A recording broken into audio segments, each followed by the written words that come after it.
Hello, YouTube. It is your boy, B3, back with another fantastic movie reaction review. I don't think I've done like a good, honest-to-God movie reaction review since Godzilla vs. Kong, even though I did promise to do A Quiet Place 2 and never do it, but it's coming. And I'll do it. I just really wanted to do these specific movies first, and I got some TV reaction reviews coming as well. I got to review Season 1 of Loki. I got to review What If. At the time of recording, it's not finished, but when it is, I'll review it. I haven't watched a single episode. And I also have to review Power Rangers in Space and Power Rangers Time Force. Been working on those. And Power Rangers Ninja Steel, the first season. So, without further ado, I would just like to talk about some of my favorite films of all time.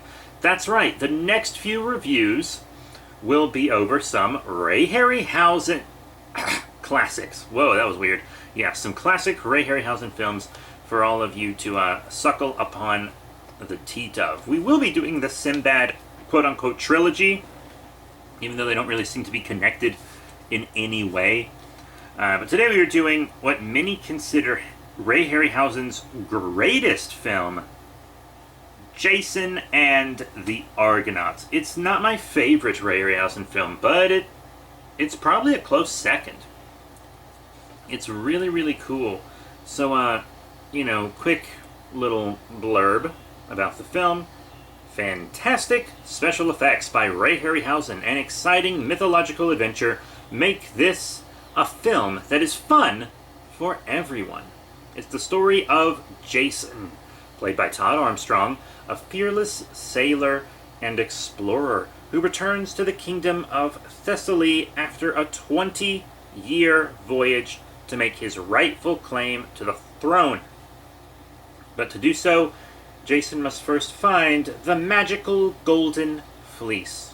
He selects a crew, and with the help of Hera, Queen of the Gods, sets sail in search of the fleece. Jason and his crew must overcome incredible obstacles, including a 100-foot bronze giant, the venomous Hydra, a huge creature with the heads of 7 snakes, and a spectacular battle with an army of skeletons.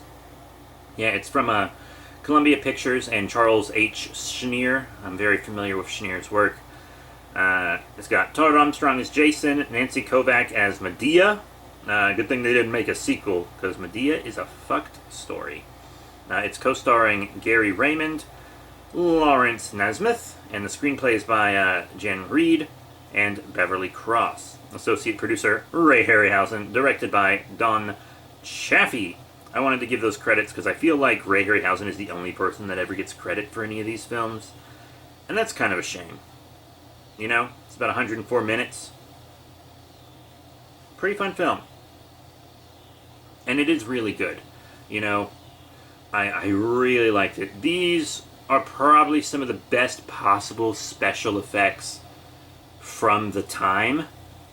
Just to be completely honest, it's incredible. Both the Hydra fight and the Army of Skeleton fight right after it are considered some of the greatest feats of stop motion ever. Ever. Because keeping track of the Hydra's 7 heads and 2 tails is like nearly impossible, right?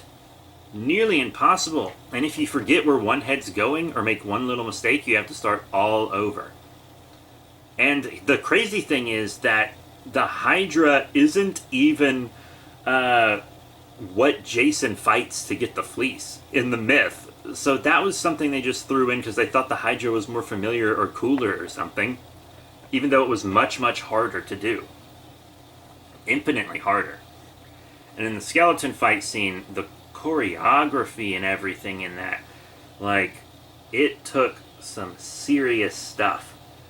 Like, the way they did it was, they would have, like, stuntmen take the place of the skeletons and do the skeletons' movements, and then they would have the actors do all the movements without the stuntmen, and then Ray Harryhausen edited the skeletons. And all the skeletons look almost exactly the same. They have different images on some of their shields, and that's, like, it. So keeping track of that, even harder, because the skeletons all each have 4 limbs and, like, a head and stuff, you know? Really incredible animation that still holds up to this very day. Like Kubo and the Two Strings level, except that was like multiple people doing the animation in Kubo. which I have reviewed. It's an incredibly underrated film. I don't know why nobody went to see it. Absolutely watch Kubo and Two Strings.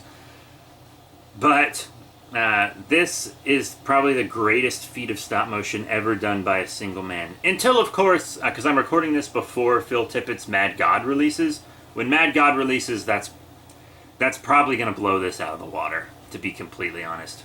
Mad God looks insane, and we will be reviewing it when it comes out. But I think many of us know the story of Jason. He wants to get his kingdom back, and to do so he has to get the Golden Fleece. There's kind of a self-fulfilling kind of prophecy thing in the beginning, very Anakin Skywalker style. The acting's alright, you know, it's like, it's okay. It's just okay. And it's written well. It's a very fun adventure film, and a very fun mythological kind of fantasy thing. I did really enjoy it. The costumes are fun. Talos was fun. Hercules is in it for just a tiny bit. Just a little tiny bit. The music is incredible. It's got quite the score. I feel like I never hear people talk about the score in this movie. Everyone's always talking about the animation. And while that is, you know, the best part of the film, the score is really incredible and memorable. Like, I could recall that score if anyone asked me to ever in any situation. It's an incredible score with an incredible theme. It really is. I really love it. Some good character design. It's a very, very fun film. It's a very, very fun film. And I really do like it. But, you know, seeing a Medea sequel would have been wild. Because she does, you know, if you haven't read the myth of Medea, she does kill her children in it. Which is pretty insane. Like, small children. Not like her adult offspring. Like, little kids. But yeah, it's rated G, despite being a little violent. You know, it is rated G, oddly enough. That might have changed, but my DVD copy says G on it.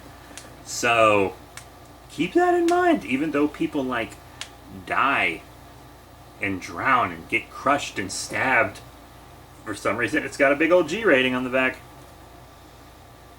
But honestly, in the modern day, I would consider this PG. PG.